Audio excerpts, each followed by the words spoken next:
I'm a Nigerian. I grew up in Nigeria.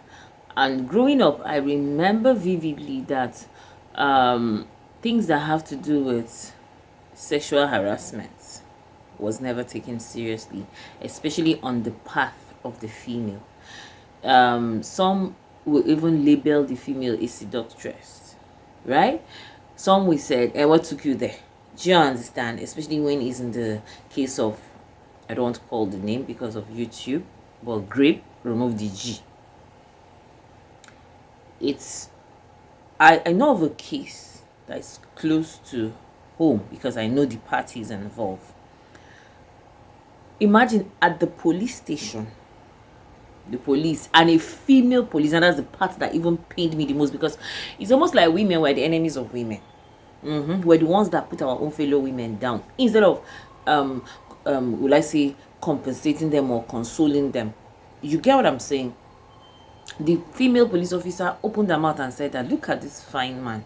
How can you accuse this fine, handsome man of doing that to you?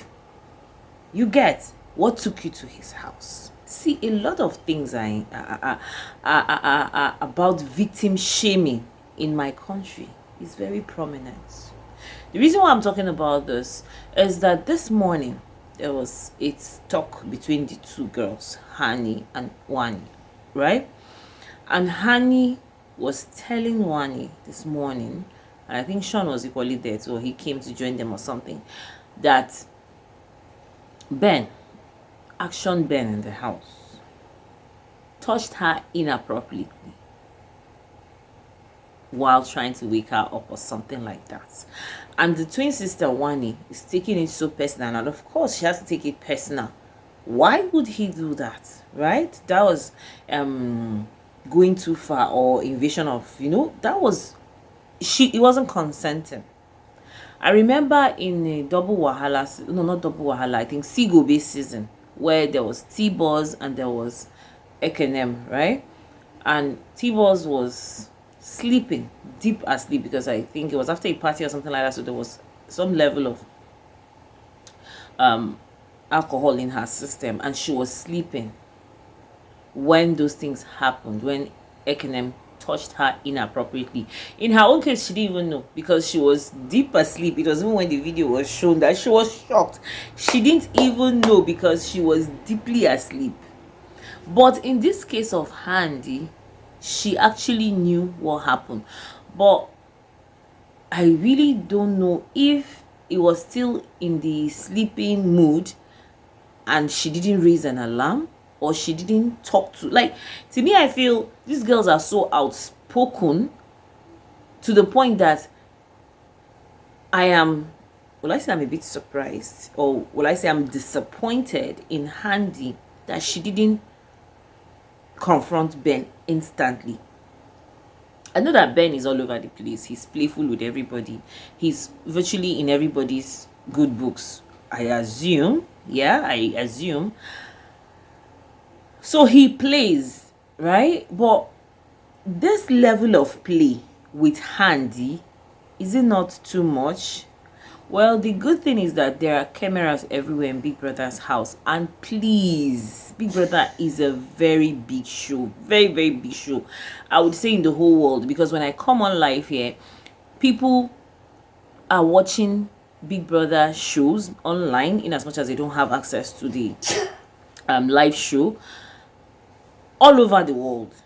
I hear people from this country, that country. It's like almost the whole of Africa are watching a Big Brother. So it's a big deal. Like you see the case of South Africa, where those guys, I can't remember their name right now, were literally speaking. They didn't act though. They were literally talking about how they wanted to do certain things to a girl in the house. I think Leama also, right? That's Big Brother in Zanzibar, South Africa.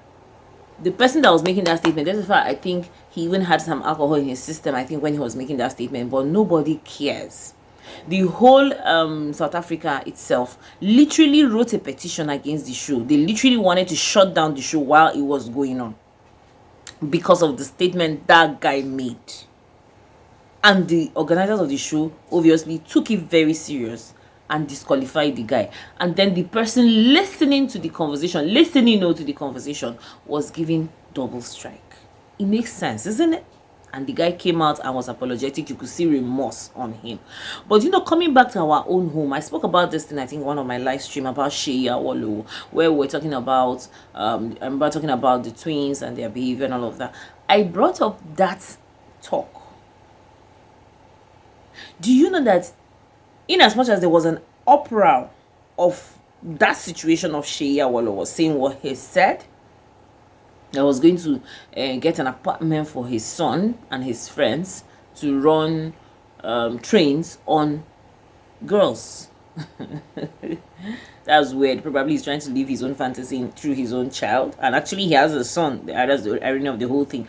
And at that time Sheya was on that show, he was literally considered, I don't know if he was fully married, but he was a married man. Okay, he made that statement, and outside there was an uproar. There was even a boycott of the brand he represented at that time. People said they were going to boycott Mini Me noodles because at that time Sheya was an ambassador. He was even in an advertisement that was even shown while the show was going on. That advertisement stopped being shown. That was how serious it was at the outside, but it wasn't taken serious on the inside. Sheya was just acting in a very weird way.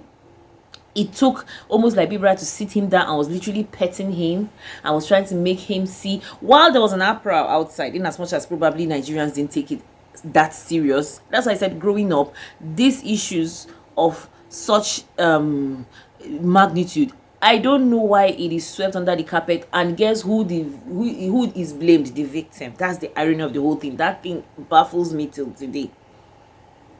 Big Brother literally did damage control for Shay. They literally kept him low key. In as much as I would say Luck was on his side, because there was a panel at that time to evict, and they kept saving him for whatever reason, I don't know. Luck was on his side. That's what I would prefer to say. And they sort of did a lot of damage control. They sort of shielded him. So at the time he came out, I think most of the netizens had sort of cooled off. Like the anger has sort of faded. So when he came back into the society, I knew that, yeah, that statement sort of tempered one way or the other with his career. But it is what it is. So if really this thing happened, please, Big Brother organizers, I don't know if you're going to say this in my video, because you guys see it when I upload your content without permission. So I believe you should be able to see this as well.